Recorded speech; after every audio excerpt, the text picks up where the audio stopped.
Yes! You know what that sound means. It means we are knocking on the door of a fight card. And this is one we are very excited about. UFC 285 kicks off in around 40 or so minutes, the prelims. And then we go to the ESPN prelims, which are really good. And then we head to the main card at 10 p.m. Eastern. And it's going to be capped off by the return of Johnny Bones Jones. Moving up to heavyweight, he will face Ciryl Gane for the vacant UFC heavyweight title. I don't know if I've been this excited for an entire fight card in a long time, but I'm fired up. I hope you are as well. Welcome to the People's Pre-Fight Show for UFC 285. I am Mike Heck here in New York City, and joining me as always, the baddest stash in MMA, all the way in California. Let us say hello to Casey Leydon. Hitting everything. So excited. Oh, that was so smooth. That was incredible. That was incredible. All right. Wow. That could have been so much worse. You could have knocked everything over. That's unbelievable. Oh, man. I don't know how we could top that. Good night, everybody. Good night. There we go. All right. So if you are familiar with the People's Pre-Fight Show, you know what we're going to do. We're going to take your questions the entire time. If you're new to this, same thing. Put your questions in the chat. We'll pull them up. We'll discuss. And we will do this until the first fight of the card begins in around 40 or so minutes. Probably a little bit more. According to the countdown, 49, 42 and counting. So let's do this. Let's get ready for UFC 285. Bum, bum, bum. All right. The very first question from Mr. Joseph Boza. If Alexa wins tonight, will there be any major backlash from MMA Twitter fans? Do you think there'd be actually backlash? You mean people like dumping on Valentina, or I don't know. I don't think there'd be backlash. I think people would be in complete. I think they'd be pretty shocked. It'd be like a holy crap kind of a thing. Yeah, I think that's all. I don't see backlash. I think if anything, it'll be just excitement, depending how it goes, unless it's a weird, an eye poke victory or something like that. Well, I'm assuming a straight, legitimate straight victory. No backlash. I think that's why we watch the fights. Valentina is obviously a giant favorite, but Grasso has clearly she has earned her ass kicking tonight.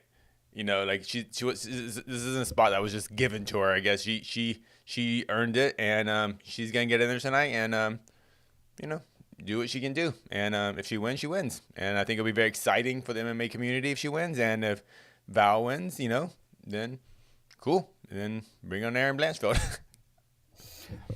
To kind of take the other route, I think the only backlash there would be, and it's not really a fair one because this is what's going to happen. I think people would kind of like roll their eyes because we're getting another immediate rematch because they're going to run this right back. So that might be like the only like backlash about this is that we're going to run this one back while Aaron Blanchfield has certainly earned her opportunity to fight for the belt. So other than that, I don't think so. I think people are just going to be like, oh my God, I cannot believe this just happened. Yeah, and there'll be a lot of conversation, It'd be cool. Yeah. I mean, not cool. I mean, excuse me. If she wins, she wins, and then it'll be a lot of fun things to talk about. Yeah. All right.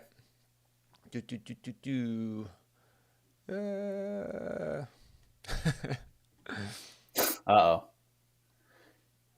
Yes, it is real. Yes, it is real. Yes. Casey really spun his chair and ran into everything. That was a real thing.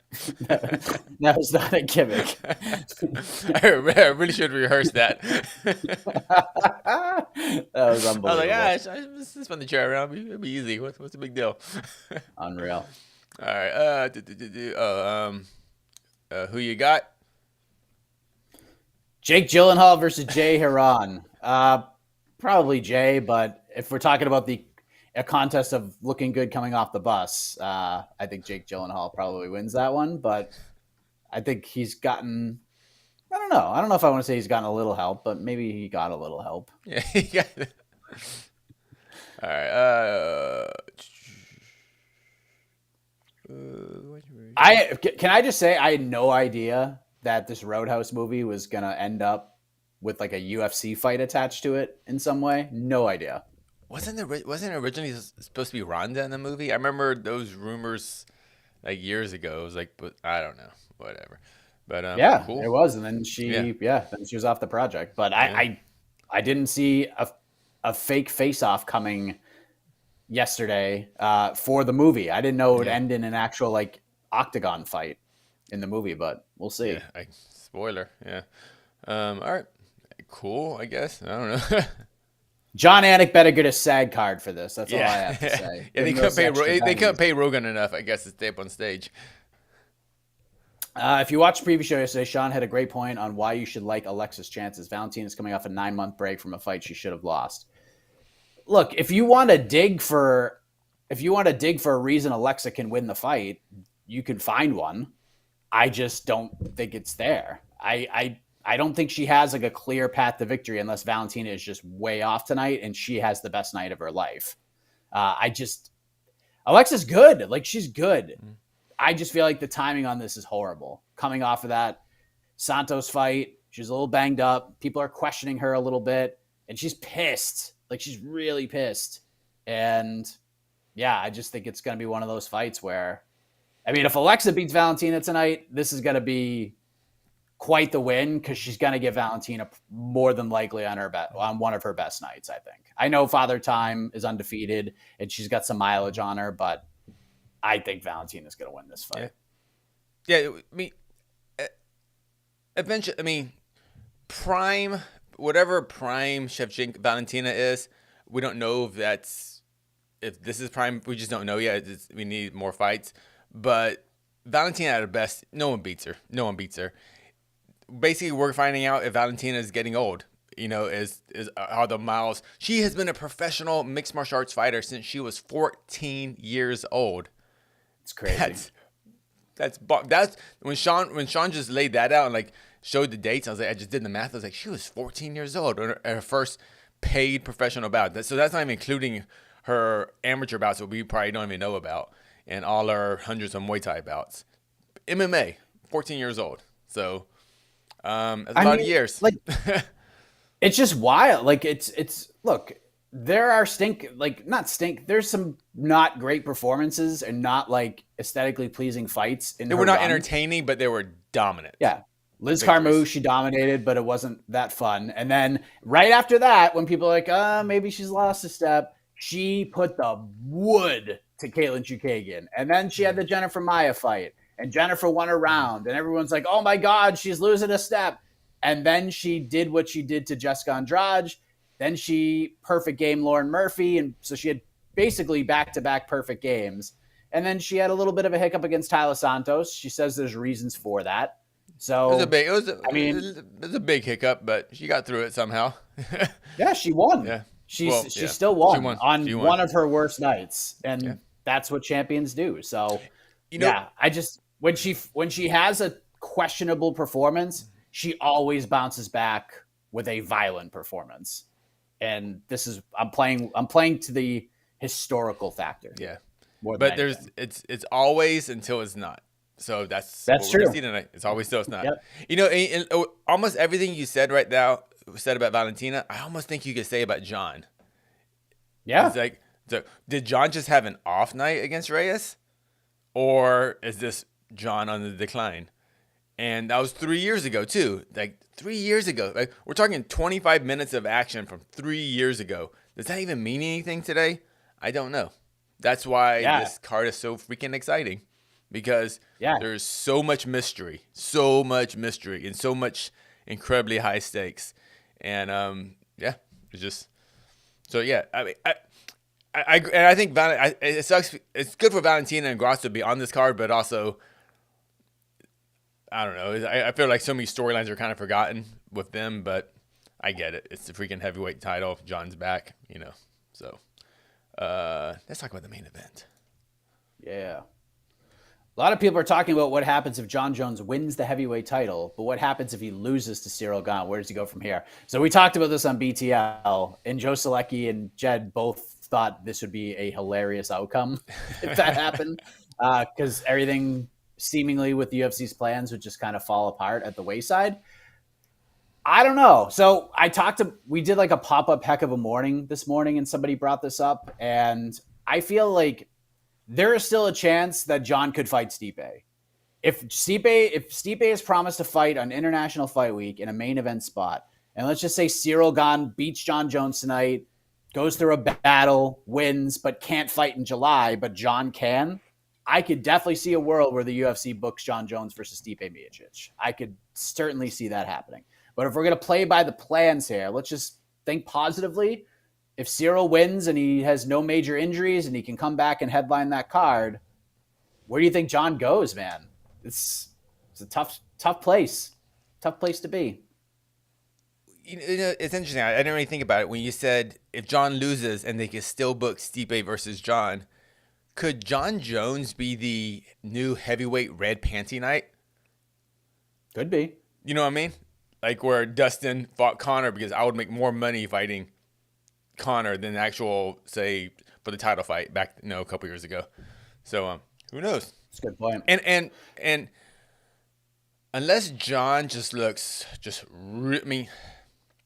unless Jon just looks really, really bad, or like embarrassingly bad, which that's not going to happen. But he just loses the fight. Just Ciryl Gane just, I don't know, outpoints him.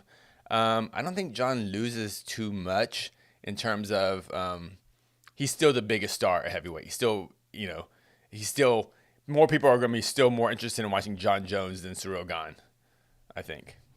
Even after. Yeah.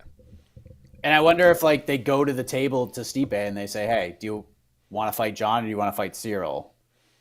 I still think there's a world where he would say Jon. Because I mean, yeah, that. And plus, I don't think he's got a lot left in him. I just don't think he wants to do this for much longer. And Stipe is not going to come back and fight Curtis Blades or Sergey Pavlovich or anything like that. He's going to fight one of these two guys. And if the title means everything to him right now, then maybe he'll choose Ciryl. But if it's just getting that name on his resume or getting one more like really big name on the resume, I could see him picking Jon. So, but if that doesn't happen, I don't know what you do. Maybe you just have him fight Derek Lewis or something and just try to get him a win. Man, or try to get Derek back on track if somehow Derek beats him. I can't even like get into all the hypotheticals because there's so many. We got enough questions. I know. There's so many hypotheticals like that could happen after this fight, depending how it goes. So many ways. I can't. Mine starts glitching when I starting to think about it. Yeah, it's wild. All right. Hold on. I can't believe we're finally here, though. Yeah. I can't believe it's about to happen. Question: who on the main card has the most to lose? Is Jon Jones playing with house money? Do you think Jon Jones is playing with house money here? Like, I understand that argument in a lot of fights. Like, you could have made the case that Volkanovski was playing with house money, and it turned out he kind of was, just because of how good he is. And people still consider him the best pound-for-pound fighter in the world. He actually gained momentum from losing a fight. I don't know if Jon gets that here. What do you think? I see the argument for Jon Jones playing of house money, but that would only be if this was the light heavyweight version of Jon Jones moving up to heavyweight. This is the heavyweight Jon Jones fighting at heavyweight. Like, if he goes back to 205, he's going to be gone for like 2 more years or something like that. I don't know. It's going to be a while to get all that muscle off. Because this isn't just a weight cut. Now he has to literally just get weaker, So I don't think that house money is at play here. Like, the term house money for Jon Jones is at play here because of that. Like, when Izzy went up to 205, kind of house money. Volk going up, house money. Because they can always go back to their belt. Jon gave up his belt. He's a heavyweight now. He's not a 205er who didn't cut weight. He is a heavyweight. So if you're talking who in the main card has the most to lose in terms of literal like dollar bills, absolutely Jon Jones, I think. And I don't think it's house money either. I definitely don't think it's house money. I actually think Jon Jones is probably the answer to the first question. Yeah. he's got so much pressure on him. I don't think anybody's really looking at this fight like, well, if Jon just goes out and performs okay and loses, like it'll be all right. I don't think that. I think the weight of the MMA world is on his shoulders because it's been so long. Like if he had vacated the belt and then moved up, like during the pandemic and fought Francis, like somehow the UFC made that fight happen and he was somewhat competitive and lost to Francis, I would probably play the house money card a little bit more, but it's been 3 years and he's been spending all of this time building up to this moment. And he was supposed to fight Francis. And it's not Francis. And it's not Francis. If it was Francis, maybe I could see that, because it's Francis. But we know Ciryl Gane is not the baddest man on the planet. He's the second or third baddest man on the planet, So, and which is an incredible feat. Like, I would gladly be in the top 200 baddest men on the planet. Or 500,000, 2,000, I'm happy of that. The fact that he's legitimately the second, third best heavyweight in the world, and for some reason that means a lot. That means a lot because you're Jon freaking Jones. If he lost to Francis, even violently get knocked out by Francis, we're not discrediting Jon's run at 205 at all. We're just going, man, Francis is really good. Yeah, but if he loses to Gane, feels different. It's gonna the aura, the Jon Jones aura is different. Even though this isn't the favorite too.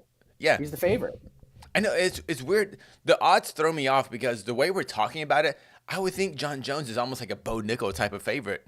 The way we're talking about it, but like it's relatively not quite a pick 'em fight, but Jon's is only a slight favorite, which I think is really interesting. Only like a minus 170. That's not. He's minus 155 on DraftKings right now, but he's as high as a minus 185. That's okay. That's to me. That's pretty. In my mind, that's still pretty close. Yeah, and Gane opened as the favorite. Yeah. Whew. Getting excited. So many questions.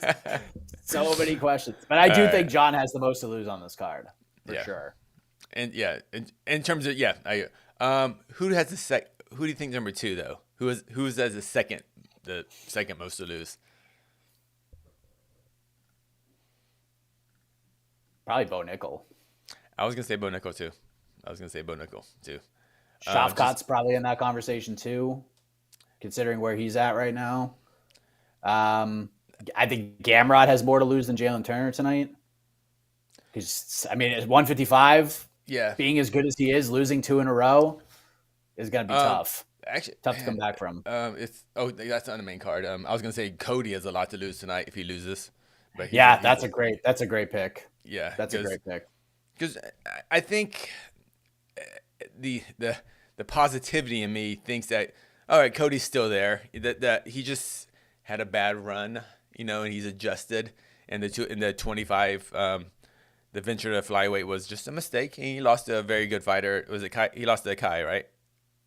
Yeah, he got knocked out by Kai. Yeah, but you get knocked out by Trevin Jones, and Trevin Jones could happen.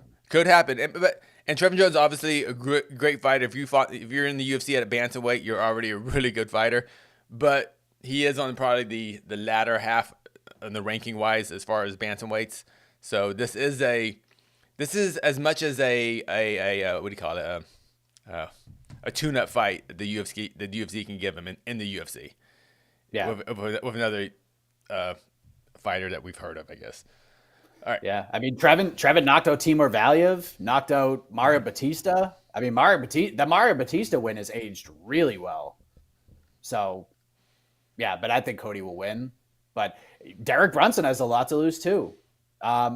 If he's like all in and really, because he's saying the right things, I want to get a title fight, one more title fight, or get a title shot before my career is over. If he loses tonight, he's never getting a title shot. Yeah. This is it.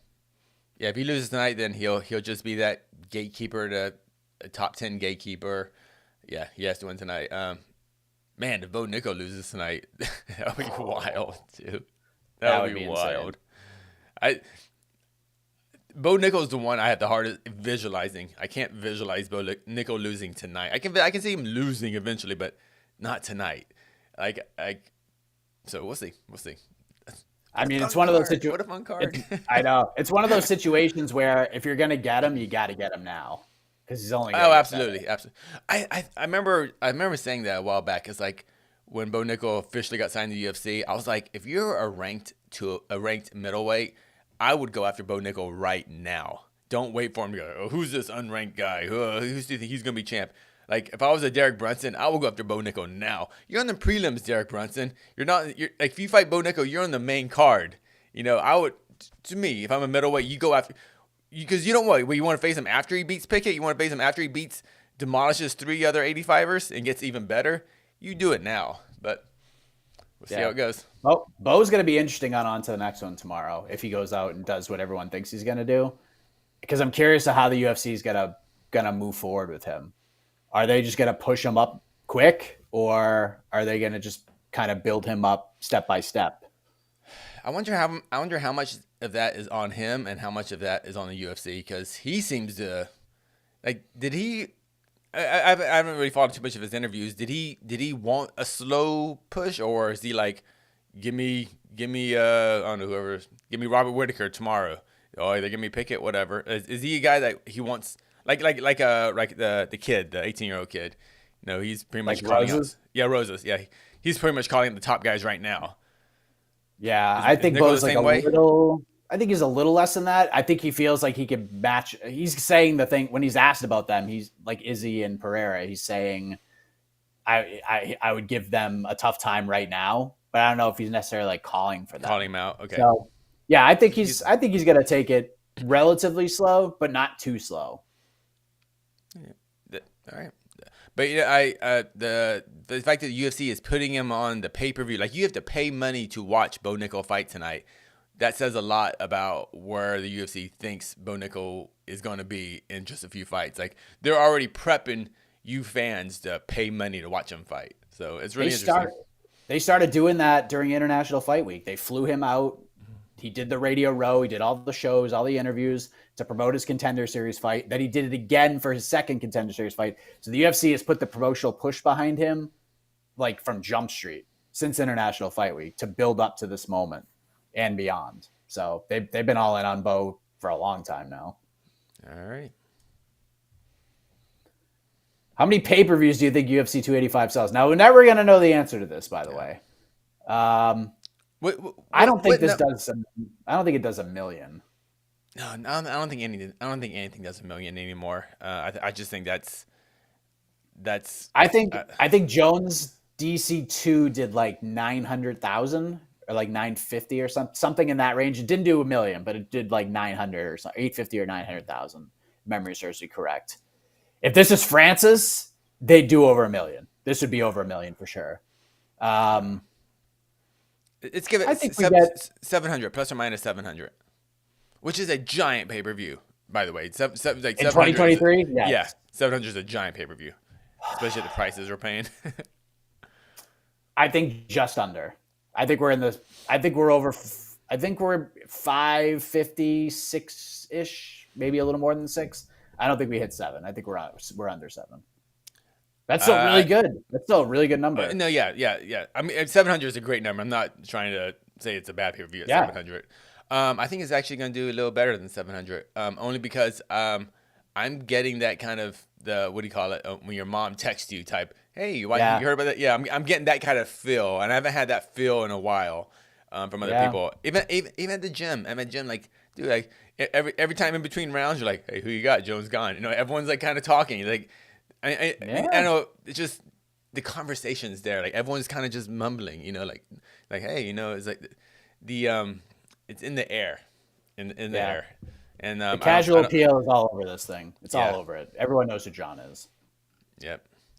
I thought it was an interesting point. Shaheen brought up yesterday in the preview show, and we kind of talked about it a little bit. How since it's not Francis, Ciryl Gane doesn't even matter. Ciryl Gane literally adds almost nothing to the pay-per-view buys. It could have been just, I guess, any top 15 middleweight. That's so not sorry middleweight, heavyweight. I think it's so interesting. It's like this is a Jon Jones show, and like you said, if it was Francis, I I can't wrap my head around how big this card would have felt, even though this card feels incredibly big already.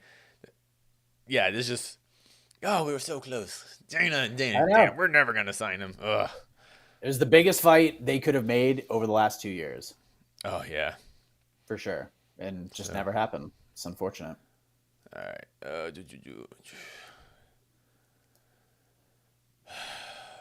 What did you think of, as you look for a question, what did you think of Dana saying Francis will never fight in the UFC again yesterday? That they've tried everything, and Dana said, I never say never, but with Francis, I'm saying never. Do you think that's the case? For sure? I absolutely do not think that's the case, and I hate that he said it because what that tells me is like, all right, UFC is like, okay, Dana's just like, okay, we do not have the best fighters in the world in the UFC. That's what that's what you're saying That's to me.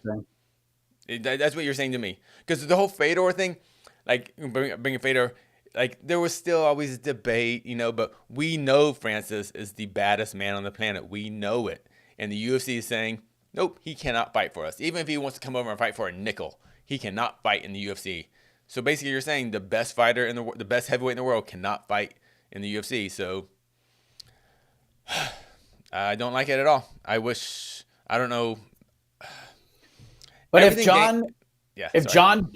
John steamrolls Gane tonight and then he fights Stipe in July and steamrolls Stipe, and John gets on the mic and calls Francis out, do you really think they wouldn't take another stab at it? Of course they would. That's one thing. Everything Dana says on the mic in terms of like signing a fighter, that's all posturing. That's all negotiations. That's all public. That's all that is. You know, that's all that is. That is all that is. I wish he didn't say it, but I mean, I don't know. Because I know for Dana and the UFC, if John wins tonight, they don't want anyone asking them, so John, you gonna fight Francis? So Dana, you gonna sign Francis? Because this might as well be an interim belt, or this is the second best heavyweight, you know. So we'll see how the fans react to it. Are they gonna really demand this fight with Francis if John wins? Are they gonna demand it, or or the fans just gonna move on and just kind of claim, whoa, Francis is scared? Because I'm seeing a lot of that crap online, and it really annoys me. But So dumb. it really annoys me. But I'm not surprised at all. All right, did you find a question? Which is I like that statement's so funny just because like I feel Francis matched up so good with John. Like I would feel very confident picking Francis to win that fight. Aside from Bo, what other good prospect on this card do you think walks away from UFC 285 with a lot more buzz than before? I mean, what do you think? There's a few, but Well, I'll let you go first. I mean, Bo Nickel is like the super prospect right now, so there's nothing really can top him. Um, is Gary still a prospect? Are we still? Yeah, Gary's still a Yeah, prospect. Yeah, yeah, he's still a prospect. yeah. I guess until you hit that top 15, whatever. Yeah, but he's fighting Song, so it's kind of hard to. If he gets a finish, Yeah, then it'll yeah, be kind of back to where it was, I guess. yeah. This is. I mean, this fight is set up for him to get a big knockout. Um, I'm gonna. Is Shafkat a prospect? I'm not. I don't think so. I wouldn't call him Yeah, a prospect anymore. yeah. So that's the problem. Yeah. But who walks away with a lot more? I'm gonna go with the who walks away with a lot more buzz. I feel if Shafkat gets a decisive victory over Neil, he could come out of that kind of buzz, like okay, we gotta get him to fight the winner of Usman Edwards too, you know. And if Turner steamrolls Gamrot the same way he did Brad Riddell, then Turner I think could also get that type of, oh my god, he is the real deal. But otherwise, I think everything else is just kind of, you know, the winners win, and you know they'll move up. I mean, I think Cameron Simon, if he gets a finish, could be a guy, especially fighting a guy who missed weight. Gary's definitely up there. And I'm excited to see Fareed Basharat in there tonight against a guy I don't think Damon Blackshear I don't think he's ever even been finished in a fight. I don't think he has. So, yeah, I mean, if Fareed Basharat goes out there and like finishes Damon Blackshear, like that's gonna be pretty damn impressive. So I'm excited to see what he does tonight too. Yeah. There's some good prospects in this card. I just have a hard time believing no matter what happens on those first 6-7 fights that we might, and there's going to be just a blip of it in the conversation afterward because there's just so many storylines at the top of the card. That's the only reason I'm not really even like below even Hiba's and I cannot say her last name. Araujo. Even though I like that fight, I just think it's just gonna be completely forgotten because of how loaded that card is after that fight. So yeah. Reba, I like Ribovic too. He's super exciting. But he's fighting a guy who I believe, like Damon, has never been finished and is also a massive favorite in this card. So that could be another name. But maybe on this card. Who knows? Maybe some will have an Ishmael Bonfim moment because people are still talking about him after he knocked out Terrence McKinney, and then his brother goes out and goes and gets a quick finish like 3 fights later. So yeah, it's gonna be tough, but it was not. But it was not on a Jon Jones card. You know, that's true. It was on a vacant light heavyweight title fight without the actual champion. Yeah. Casey, if Jones wins tonight, can we all get sensible and put the greatest of all time back in the number 1 pound for pound spot? So this is going to be a discussion for sure if Jon wins tonight. I was hoping to avoid this, yeah. Will you, if Jon wins tonight, will you put him as your number 1 pound for pound fighter? No. He'll be top 5, top 3. No. Because for my pound for pound, I kind of go dominance and Jones, guys, 3 years though. It's like how much we don't go back 3 years when we're counting like kind of rankings and things like that. You know, like the first time we'll ever rank Jon Jones in our rankings. No. I mean, and I'm a weirdo too in the terms of pound for pound. Like I barely have I had to kind of convinced to even put Francis in my top 15. Because I just that's right. Just because I'm kind of that boxing belief that pound for pound isn't for heavyweights, it's for the smaller guys to kind of compare. But I'm kind of I get it, you know. But if Jon wins dominantly tonight, I could easily have him in my top 5. But it's still Volk Islam for me at the top. Where is he ranked pound for pound right now? He's not ranked anything. He's not ranked, yeah. So we have Makhachev, Volkanovski, Edwards, and Ganu Usman as the top 5. Man, it's gonna be tough. I would probably put him. I don't know. It depends. I mean, it all depends on how he does it. But I think if he wins, he will be in the top 5 for sure. But I don't know where I'm gonna. I have to see it play out. Like if he just steamrolls Ciryl Gane and wins every second and then finishes him, it could be a different conversation.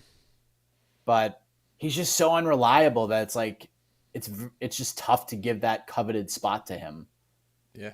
After all of this, now if he goes out and mauls Gane and then mauls Stipe, maybe we have another conversation. But this is like one piece of the puzzle, but it's not everything for me in terms of getting him to that spot. But it's going to be a great ranking show next week for sure. I'm not looking forward to the intelligent discourse online about this. I'm not looking forward. I'm just going to turn everything off for a week. Yep. Mute. Let's go. Shavkat, Gary, Bo Nichols, Simon, Ribovic, Basharat are all the undefeated fighters heading into UFC 285. Whose has got to go tonight? Let's include Jon Jones in that. Let's include Jon Jones in that. It should, he should be included in that. But I think what he's kind of asking more so I'm going to take Jon out of this. Okay. For this type of question, because if these names are kind of common, they're on the come up. Jon's been there for years. Jon's there, yeah. If you have to pick one of these guys to lose tonight, who are you picking? It's tough.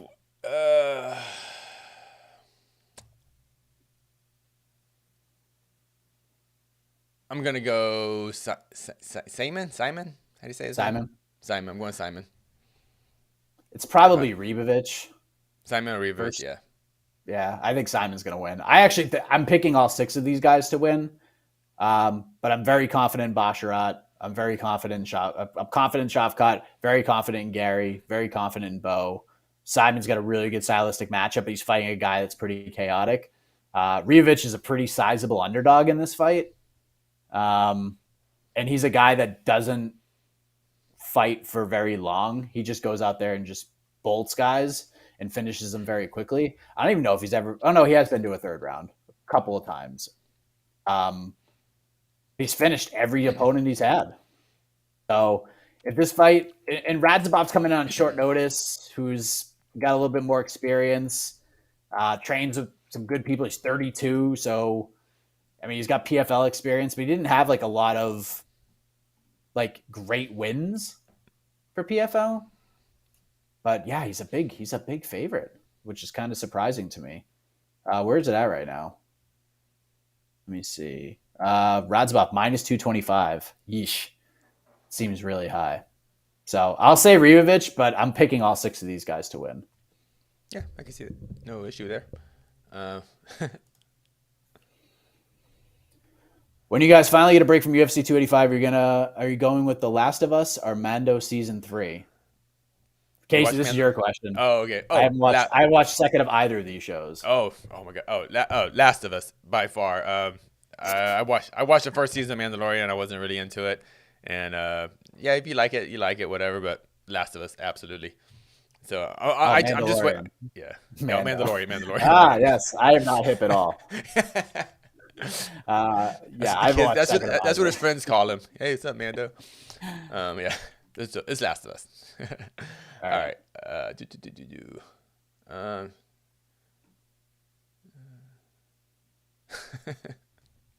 Oh man, Dana said Francis. He will never have Francis back in the UFC. Would you rather have Dana leave and have Francis back, or Dana stay? Oh man, this is such a trap question. That's a loaded question. It's such a trap question. Wow. I mean, the answer is Francis. I mean, the answer is having Francis. You fans are insane by saying, "Oh, I want to watch this fight because Dana White is the promoter, not because of the fighters in the cage." The fact that this is even a question, and I get it's kind of a bit of a tongue-in-cheek question, kind of haha, but it's true though.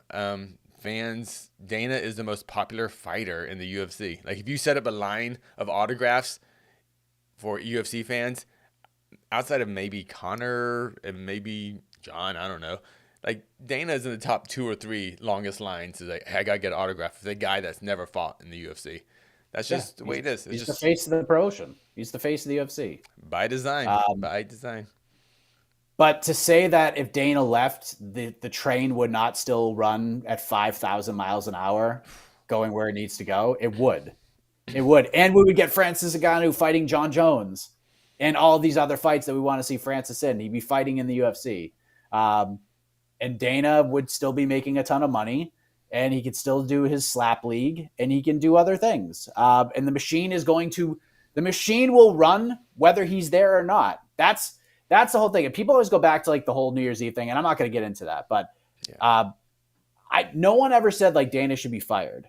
But if he stepped away for like 3 months, like it wouldn't be that big of a deal. Like the machine runs. The machine will run. Like Dana's not putting the deals together. Hunter Campbell's doing it. Dana wasn't in Perth, right? No, and I don't even know if he's going to be in London because the Perth card was pound for pound 1 versus 2. Oh my God, the UFC made that fight happen, and then it happened without Dana. Dana didn't need to go to the press conference. Didn't need to separate him at the weigh-ins. The UFC's fine without Dana. Yeah, because Calvin Kattar's card is when? The 15th? Unless he's going from like Boston. Unless he's going from Boston to London. Because he's going to Kattar's card for looking for a fight. Unless he's going from Boston to London like in a day. Yeah, I don't know. like Dana's very important to the face for a lot of like the casual, like everybody knows who Dana White is. Everybody knows. I get it, but if you're giving me the choice of what, like for me personally, and it's not because this is like the media against Dana and how he wants to twist this stuff. I want to see the best heavyweight in the world fight the best heavyweights in the world. I would rather see that. So I don't get a lot of time left. We don't get a lot of time left with Francis Ngannou. I would rather see him fight in the UFC against guys who will give him competition, because he fights at Bellator. He's going to beat everybody. If he fights at PFL, he's going to smash everybody. And while that's fun, it's not what we want to see from the best heavyweight in the world. We want to see the best heavyweight in the world fight the best heavyweights in the world. And the only place to do that is in the UFC. So yeah, right now, that's why I'm picking Francis. Yeah, heavyweight for sure. Yeah, I mean, this question is kind of ridiculous, but I know what you're trying to say. Yeah. I think Gane is underestimated. He's proven himself and lasted 5 rounds versus Ngannou. Recent to MMA, he has improved fast and will have leveled up for the fight of his life. Adaptability is one of his strengths. I agree with that. Yep. But see, and that's the interesting thing about Ciryl Gane. And Anthony Smith talked about this like throughout the week, is that like Jon Jones during a fight week can just really piss you off. Like he says things, tries to get under your skin. Anthony Smith said like Jon would try to mess with his schedule. So like if Anthony had a certain media day time and then Jon was like, nah, I want that time instead, they would just give it to him. Or if, they had a time scheduled for this and Anthony had it earlier and Jon wanted it, they would bump Smith for Jon. Like he just does certain things throughout the fight week to like throw fighters off. This week, like we talked about earlier, it's been the Jon Jones show and Cyril's just kind of flown under the radar. I would say like for a fight of this magnitude, he's probably done like less media than like most people in his spot would have to do. Oh yeah. So I think he's about as good of a spot as he can be in terms of staying focused on the task at hand. But this dude's career is just sick, Casey. Like he's been in the UFC since August of 2019, gets the Pizzoa fight, gets Dontel Mays, gets Tanner Bozier. And then from there, we go to his 7th pro fight, which is Junior Dos Santos. Then he gets a main event with Jairzinho, main event with Volkov, fights for an interim title against Derek Lewis, fights Francis freaking Ngannou, and now he's fighting Jon Jones in his 13th pro fight. That's insane. That is an insane run for a heavyweight this early in their careers, is it not? It is. Yeah, it is incredible. And seriously, take away that bad decision that Gane made to go for the heel hook or something in the 5th round or whatever. There's a good chance Gane wins that fight, and then like Gane still is a 0. He's undefeated at 12-0. Like Gane is incredible. He's an incredible fighter. He's not just the number 2 heavyweight in the world. I mean, Gane, as much as I love Francis, is incredible. If you rematch Francis and Gane, I don't know. I pick Francis, but I could see Gane still winning. Like that's how good Gane is, and he might be even like I said, we don't know how much he's improving. He might be how he's just it gets better each fight. And we saw in the Thai fight, oh, that boy's got a chin too. He got hit hard, and he's like, okay, I'm good.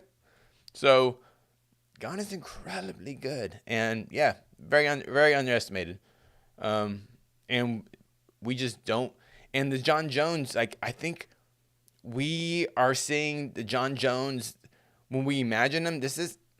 We're imagining a Jon Jones from like not 3 years ago. We're imagining a Jon Jones from like I don't know 6 years ago, 7 years ago, as terms of like this this unbeatable force, because he's just looked like a really good 205er in his last couple of fights. I just don't. Yeah, I don't know. Basically, yeah, we are underestimating Ciryl Gane. Yeah, I feel.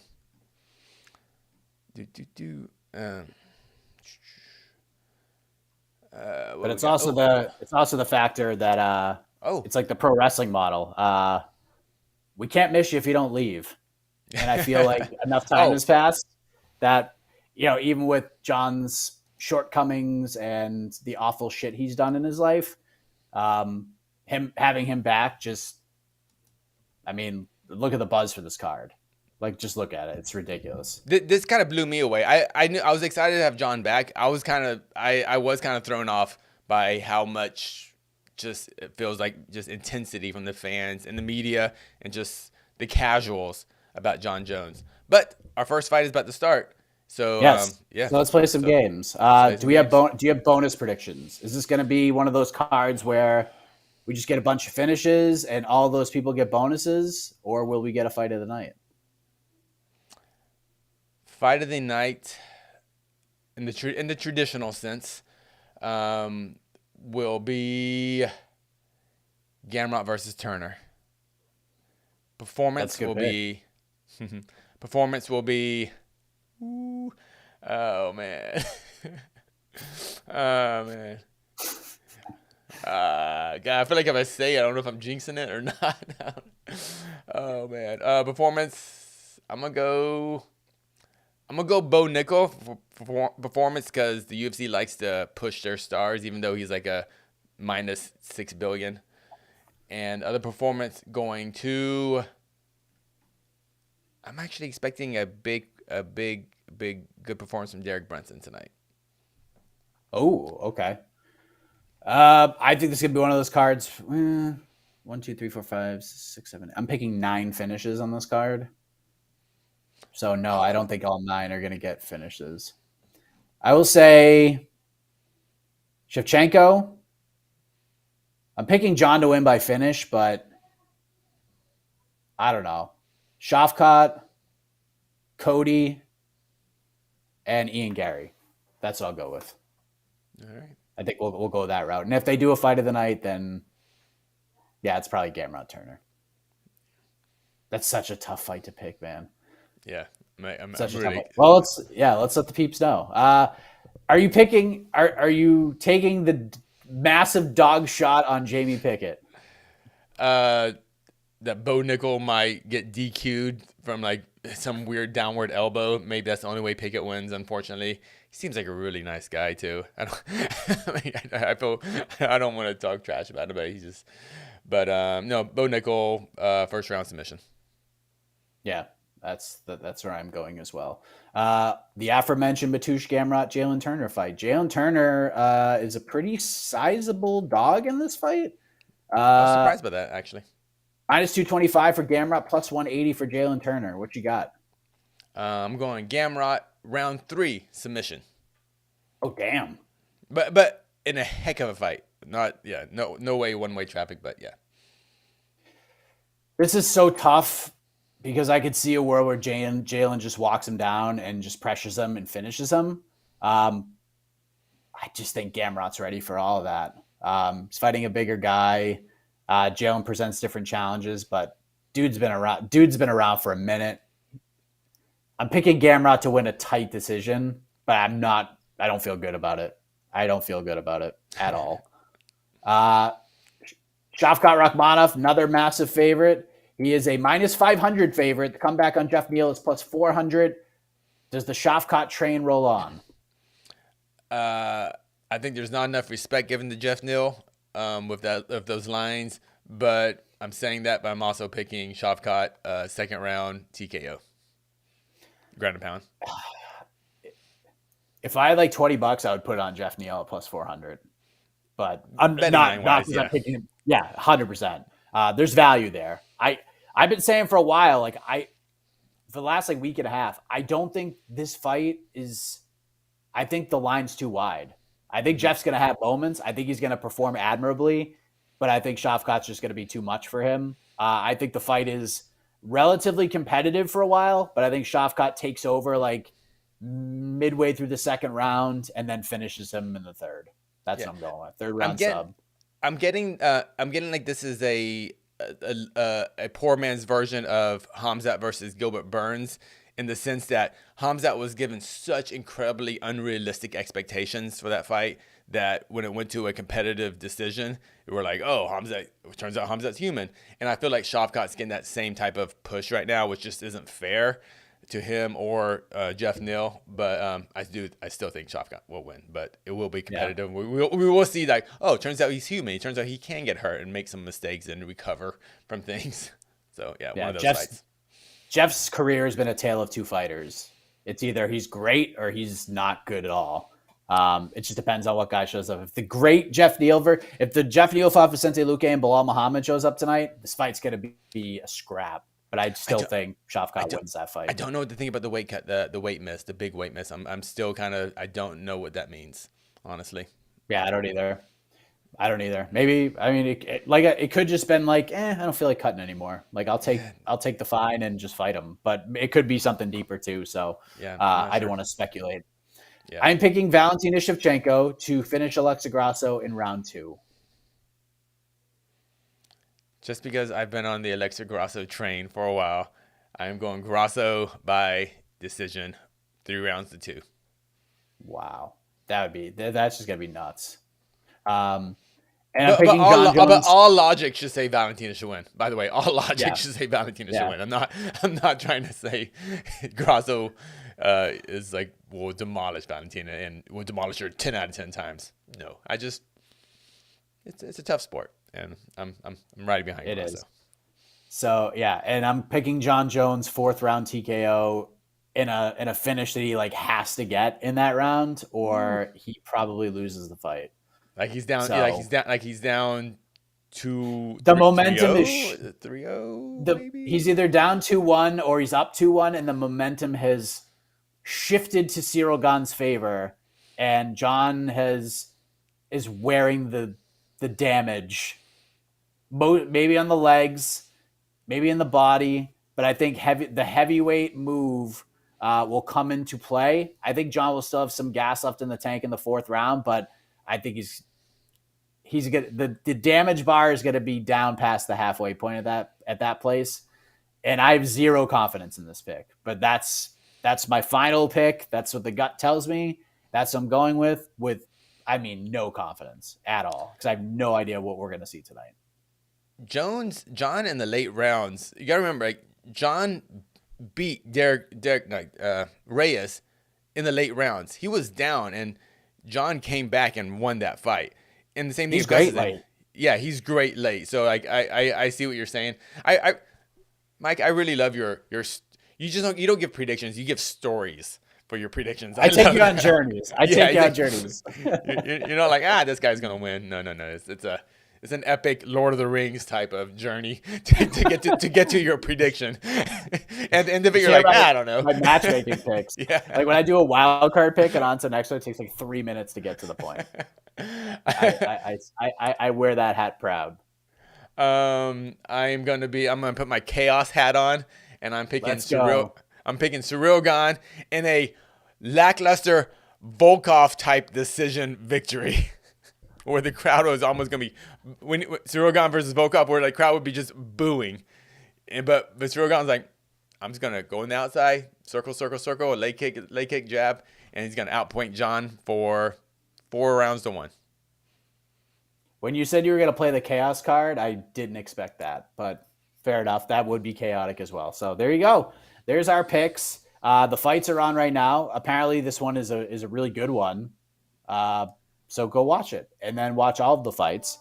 And then you could join GC and I at 9:45 p.m. Eastern for the UFC 285 watch party, and we'll watch this fantastic main card all together as a community, the best damn community in the sport, with the best fans, the best readers, the best listeners and watchers, all of you here in the MMA fighting community, all of you watching right now. So we're going to have some fun. This is a big one, ladies and gentlemen. Can't wait to see you later on, and I can't wait to talk about it afterwards. So for Casey, I am Mike Heck. It's here, baby. It's here. Buckle up. Let's go. We'll see you later on.